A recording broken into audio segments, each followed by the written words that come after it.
আমি যদি একবার চান্স পাই এমন কাজ করব। বলেছেন যে সমালোচনা করা মানে সরকারকে ব্যর্থ করা নয়, এইটা বলেছেন রিজভী। হ্যাঁ, রুহুল কবির রিজভী তিনি এটা বলেছেন। আরো বক্তব্য এসে মির্জা ফখরুল ইসলাম আলমগীরও বলেছেন যে তথ্য উপদেষ্টার এই বক্তব্য রাজনীতি বিরোধী। আমি এই জায়গা থেকে আপনাকে শুনতে চাই। শুনেন, তথ্য উপদেষ্টা যে বক্তব্য দিয়েছেন এটা হলো ওনার অনভিজ্ঞতা জনিত কারণে, বয়স কম, অনেক অভিজ্ঞতার অভাব আছে ওনাদের, এবং রাজনীতিটা কি এটি উনি বুঝেন না। বেসিক্যালি প্রবাদ আছে গ্রামে একটা, এটা হলো নাচতে না জানলে উঠান বাঁকা। এই সরকারের ব্যর্থতা প্রমাণ করার জন্য বিরোধী দলের দরকার নাই, এই সরকার নিজেই যথেষ্ট। এই সরকার জনজীবনের জন্য মানুষের শুনেন, সরকারের কাজটা কি রে ভাই? সরকারের প্রধান কাজ হলো মানুষের জীবনযাপনকে স্মুথ করা। গ্রামে যাইতে বলেন এই উপদেষ্টা মহোদয়কে, ওনাকে বলেন যে ভাই একটু গ্রামে যান, যাই দেখে আসেন, গ্রামের বাজারে একদিন যান, গার্ড টার্ড সারা যায়, একা যাইতে বলেন, দেখে আসুক গ্রামের মানুষ কি বলে, মানুষের আয় ইনকামের কি অবস্থা একটু খোঁজ দিতে বলেন। এত সোজা না, নিজে নাচতে পারতেছেন না, তাহলে কি তারা মানুষের পালস বুঝতে পারছেন না? তারা বুঝতেই পারছেন না। মন্ত্রিত্ব মন্ত্রণালয়তে আছেন, উপদেষ্টা নামক কাজটা তো মন্ত্রিত্বের, মন্ত্রিত্ব যে একটা দায়িত্ব, এই জিনিসটা উপলব্ধি করার ক্ষমতা আছে কিনা আমার সন্দেহ আছে। থাকলে এরকম ভাবে যারে তারে মারতো না। কি বলছে উনি? কি বলছেন? যে রাজনীতিবিদরা সরকারকে ব্যর্থ প্রমাণিত করছে, তাই না? রাজনীতিবিদরা ওনাদেরকে নিঃশর্ত সমর্থন দিয়েছেন বলে ওনারা টিকে আছেন। আমি চ্যালেঞ্জ দিয়ে বলি, বাংলাদেশের প্রধান 3টা রাজনৈতিক দল কালকে হাত তুলে নেয়, 3 দিন টিকবে না এই সরকার, জাস্ট 3 দিন টিকবে না। আমি চ্যালেঞ্জ। যা করতেছে বিএনপি সাপোর্ট দিয়ে যাচ্ছে, যা করতেছে জামাত ইসলাম সাপোর্ট দিয়ে যাচ্ছে। বললাম তো, রাজনীতিবিদরা যদি সাপোর্ট না দিত এই সরকার 3 দিন টিকতো না। তাহলে তাদের সঙ্গে পায়ে পাড়া দিয়ে ঝগড়া করতেছে। সাপোর্টটা কি তারা অনুধাবন করছেন না? করা উচিত, করা তো উচিত। বললাম তো, এইটাই হলো অনভিজ্ঞতার স্বাক্ষর, এইটাই হলো অনভিজ্ঞতা। তারা তো নহায়ার, তারা বুঝে তারা যে কোথাও নাই, বুঝে এটা বুঝে না, তারা কোথাও নাই। কিভাবে থাকবে? মানুষের মনে পর্যন্ত নাই, মানুষের হৃদয়ে পর্যন্ত নাই। এখন তারা আছে খালি পোস্ট দেওয়ার জন্য, কারে কোথায় বসানো যাবে, কারে কোথায় মানে কোথায় অমুকে বসানো যাবে, তমুকে বসানো যাবে, তারা কোথাও নাই, কোনো খবর রাখে না তো। ভাই, দেশটা অনেক বড়। তারা কি বলতেছে? তারা সংস্কার করবে। ওকে ফাইন, আপনি সংস্কার করেন। আপনি কি এখন পর্যন্ত প্রমাণ করতে পারছেন যে সংস্কার করার এবিলিটি আপনার আছে? আপনি এমন 21টা করে শুনলাম নাকি সংস্কার কমিশন করছে। এইগুলি করে তাদের কাজ, তারা দেশটাকে পথে আনবে। আনেন পথে, কোনো সমস্যা নাই, আমরা রাজি।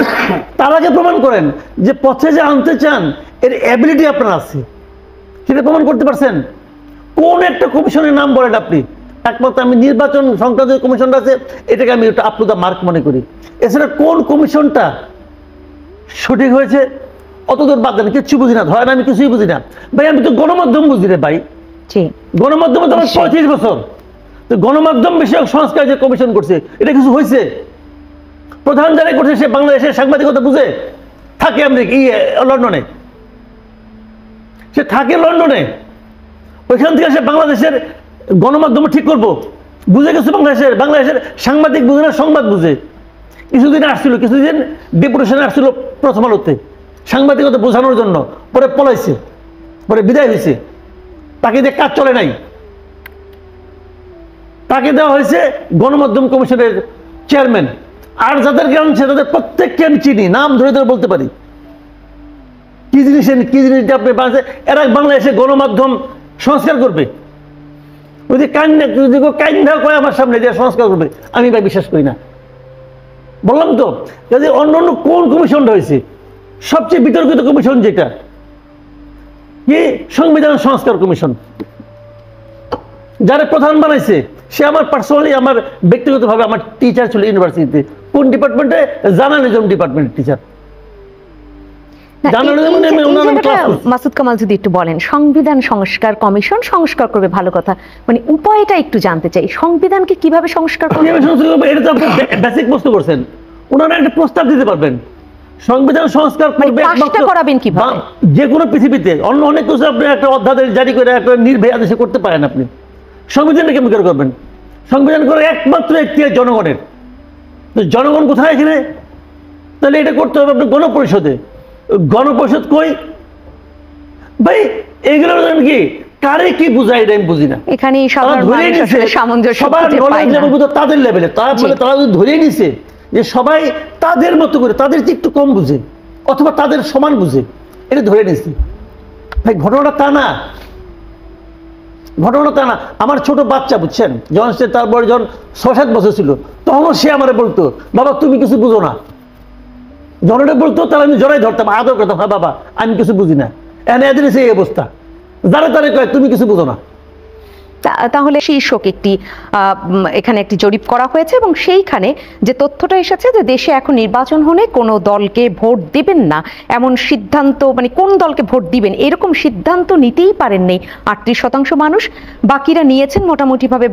তাদের মধ্য থেকে যে সার্ভেতে উঠে এসছে 16% মানুষ বিএনপিকে ভোট দিবে, 11% জামায়াত এবং আরও এরকম আছে। কিন্তু শিক্ষার্থীদের তৈরি নতুন কোনো রাজনৈতিক দল হলে তাদেরকে ভোট দিবেন 40% মানুষ, আর 44% মানুষ নাকি ভোটই দিবেন না এই মুহূর্তে ভোট হলে। এখন এই যে জরিপ সেটা 40%, হ্যাঁ, এবং এই জায়গাটায় কত শতাংশ মানুষের উপরে এই জরিপ করা হয়েছে সেটা নিয়ে ভিন্ন একটি আলোচনা হতেই পারে। কিন্তু আমি যে জায়গাটায় আপনাকে একটু শুনতে চাই সেটা হচ্ছে এই জরিপের যদি গুণগত বা তাৎপর্যগত যদি বিশ্লেষণ আপনি করেন, আপনি আসলে এইটা কতটা সঠিক বলে মনে করছেন বা যৌক্তিক ব্যাখ্যাটা কতটুকু খুঁজে পান? জরিপের সঠিকতা অথবা মানে আপনার মানে বেঠিক ব্যাপারটা কিনা এটা আসলে আমি বসে করতে পারবো না, কারণ তারা কোন ফরম্যাটে করেছে, তাদের উপাত্তগুলি কত উপাত্ত ছিল, কোন এরিয়াতে করেছে, সেটা কি ঢাকা বিশ্ববিদ্যালয়ের কোনো একটা হলে করেছে নাকি সেটা গ্রামে যে অজপাড়াগাঁয়ে কোনো একটা জায়গায় করেছে, অথবা সেটা র্যান্ডম স্যাম্পলিংটা কীভাবে হয়েছে। জরিপে কিন্তু অনেকগুলো সিস্টেম আছে, তারা কোনভাবে করেছে আমি জানি না। তবে আমি বলবো যদি 44% লোক ছাত্রদেরকে ভোট দিতে চায়, যে এটা যদি এসে থাকে 40%, আর 44% কাউকে ভোটই দিবে না এই মুহূর্তে, যদি 40 দিবে ছাত্রদেরকে আর 44 দিবে না ভোটই, তো হয়ে গেল 84, 8 থাকে 16 যদি বিএনপিকে দেয় তাহলে 11 করতে গেল যে জামাতে ভোট দিবে। এখানে আপনি ওভাবে একদম 100 নিতেই পারবেন না যোগ দিলে, সেটা মিলছে না। তাহলে এই জরিপ আমি বুঝতে পারলাম, আমি কি মন্তব্য করবো আমি জানি না। তবে আমি মনে করি এই জরিপে যদি ভালো হয়, এটা যদি হয়ে থাকে তাহলে ছাত্রদের এটা বিশ্বাস করে ইমিডিয়েট একটা দল করা উচিত, ইমিডিয়েট। কারণ এই 40 যাতে নাকি না কমে, 40 কমার আগে যদি তারা দল করে ফেলায় এবং ইলেকশন ইমিডিয়েট দিয়ে দেয়, তাহলে 40% ভোট পেয়ে তারা ক্ষমতায় চলে আসবে। সমস্যাটা কি? কারণ নির্বাচনের কথা শুনলে ওরাই তো সবচেয়ে মন খারাপ করে, কাজে বিএনপি নির্বাচন চায়, বিএনপি তো মাথা খারাপ। আমি বিএনপির ব্যাপারটা কিছু বুঝি না। এই তারা বলতেছে যে বিএনপি সহ সব দল তাদেরকে মানে ব্যর্থ করতেছে, আবার বিএনপির এক নেতা আমার পাশে বসে বলে যে তারা ইউনিয়ন সরকারকে ব্যর্থ হইতে দিবে না। আমি বুঝতে পারছি না আসলে ভালোবাসা একটা কি হচ্ছে। আবার এখানে বিএনপি জরিপে বলতেছে বিএনপি ভোট পাবে 16%, তারপরে আবার বিএনপি ইলেকশন চায় ফেল করার জন্য নাকি। বিএনপি ব্যাপারটা আমার কাছে ক্লিয়ার মনে হচ্ছে না যদি আমি জরিপকে বিশ্বাস করি। তো ভাই এগুলি হতে থাকবে, বাট প্রশ্নটা হলো জানেন কি, ইলেকশন কি হবে, কে জিতবে, কে আসবে, এটা নিয়ে ভাই আমি বদার না, আমার একটা মাথা আমি ঘামাই না।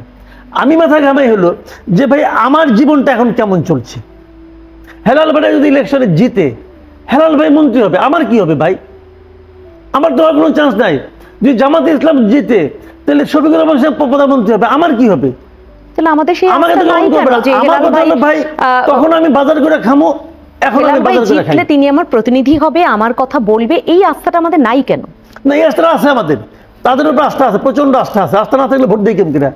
ভোট তো কারণ দেই, আমি কেন দেই? আস্থা থেকে তো দেই, ভোট দিয়ে ঠিক আছে।